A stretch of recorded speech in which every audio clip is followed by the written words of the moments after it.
Good morning बच्चों। Test 3 में level 2 के ऊपर ये 17 नंबर क्वेश्चन है। क्वेश्चन देखते हैं हम। क्वेश्चन कह रहा है बच्चों, in shown circuit find charge store on 4 microfarad capacitor. दिखाया गया है कि इस सर्किट में 4 माइक्रो फैरेड कैपेसिटर पे कितना चार्ज स्टोर है, ये आपको फाइंड करना है। और हमारे पास स्टोर चार्ज के लिए 4 ऑप्शन है, जिसमें से ऑप्शन सी क्या है, सही है, अर्थात कि इस पे स्टोर चार्ज की वैल्यू 96 माइक्रो कूलम है फिलहाल, है ना। तो चलिए बच्चों क्वेश्चन सॉल्व करते हैं और देखते हैं कि 4 माइक्रो फैरेड पे इतना स्टोर चार्ज हमें कैसे मिलता है।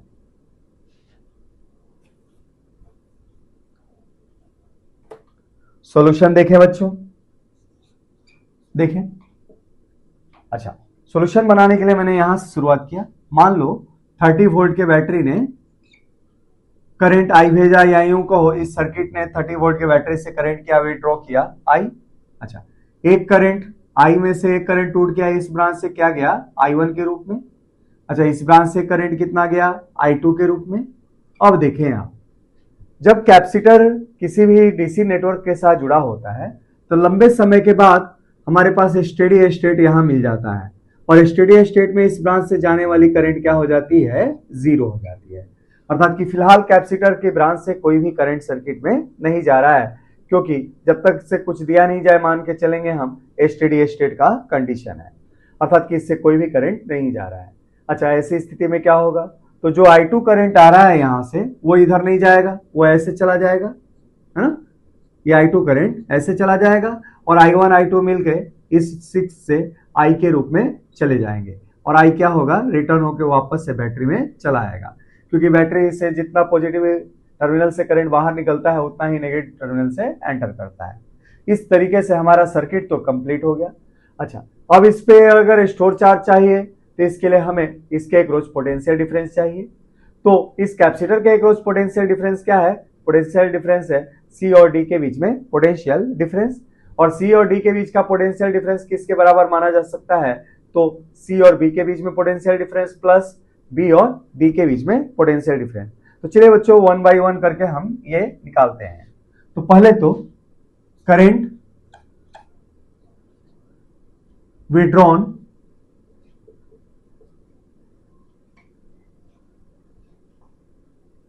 बाई सर्किट, सर्किट से कितना विड्रॉन होगा करंट बच्चों, तो ये होगा अप्लाइड पोटेंशियल डिफरेंस और डिवाइडेड बाई ए और बी के बीच में इक्विवेलेंट रेजिस्टेंस। ए और डी के बीच में इक्विवेलेंट, ए एंड डी लिख देता हूं ताकि कंफ्यूजन ना हो। ए और डी के बीच में इक्विवेलेंट रेजिस्टेंस। अच्छा, ए और डी के बीच में इक्विवेलेंट रेजिस्टेंस क्या होगा, तो नाउ भाई equivalent resistance A and D के बीच में है क्या बच्चों, तो देखें, तो करंट के डिस्ट्रीब्यूशन से देख सकते हैं कि ये 3 और ये 3 सीरीज में है और इसके साथ बच्चों पैरेलल में है। तो हमारे पास इस प्रकार का कॉम्बिनेशन बन रहा है बच्चों।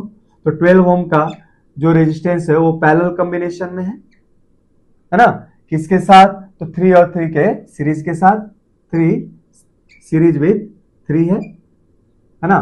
तो 12 इसके साथ पैरेलल कॉम्बिनेशन में होगा, और फिर से ये 6 क्या है बच्चों, सीरीज में है ना, सीरीज में है 6 ओम। तो ए और डी के बीच में हमें क्या मिल गया, इक्विवेलेंट रेजिस्टेंस। चलिए इसको सॉल्व करते हैं, तो ये क्या मिला, तो 12 पैरेलल विद 3, 3 का सीरीज क्या होगा, 6, ठीक है। और फर्दर ये कॉम्बिनेशन सीरीज में है किसके साथ, 6 के साथ। अच्छा, 12 और 6 पैरेलल में होगा तो क्या हो जाएगा, 12 इंटू 6/18, और सीरीज में है 6 के साथ तो प्लस 6 रख दिया बच्चों। ये कितना होगा, ये 4 अर्थात कि 10 ओम होगा। इसका अर्थ ये होगा ए और डी के बीच में इक्विवेलेंट रेजिस्टेंस कितना है, 10 ओम। तो इसलिए अगर इस विड्रॉन करंट को हमने अगर आई मान रखा है तो आई की वैल्यू क्या आ जाएगी, आई की वैल्यू आ जाएगी बच्चों 30/10 अर्थात कि 3 एम्पियर। तो इस तरीके से टोटल करंट सर्किट कितना खींचेगा, 3 एम्पियर। अच्छा, उसमें से I1 और I2 हम कैसे निकालेंगे, तो करंट के पैरेलल डिवीजन रूल से हमारे पास क्या होगा, हियर I1 भाई इस ब्रांच से जाने वाली करंट इसके कॉम्बिनेशन पे डिपेंड करेगी, जो क्या है 6/18 I इंटू 3, कितना हो जाएगा 1 एम्पियर, अर्थात कि यहां से जाने वाली करंट कितना है 1 एम्पियर, और टोटल करंट कितनी आ रही है तो 3 एम्पियर। तो 3 में से अगर एक चला गया तो इसमें से कितना जाएगा बच्चों, 2 एम्पियर जाएगा, अर्थात कि I2 की वैल्यू क्या हो जाएगी, 2 एम्पियर हो जाएगी। तो देयरफॉर I2 की वैल्यू हो जाएगी 3 - 1 अर्थात कि 2 एम्पियर। अब चलिए आगे करते हैं हम। नाउ पोटेंशियल डिफरेंस बिटवीन किसके बीच में, C और D के बीच में, जो कैपेसिटर के अक्रॉस पोटेंशियल डिफरेंस है, C एंड D, क्या हो जाएगा बच्चों, तो ये होगा VC माइनस VD।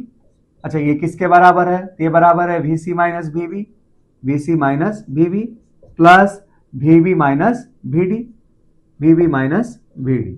अब देखते हैं C और B के बीच में पोटेंशियल डिफरेंस इस रेजिस्टेंस के अक्रॉस पोटेंशियल डिफरेंस के बराबर है। ऐसे जाने वाली करंट कितनी है, तो 2 एम्पियर, तो कितना हो जाएगा 3 × 2 प्लस, अच्छा B और D के बीच में क्या होगा, तो करंट की वैल्यू कितनी आ रही है यहाँ 3, और ये क्या है 6, तो ये हो जाएगा बच्चों कितना 6 × 3, 18 और 6 24 वोल्ट।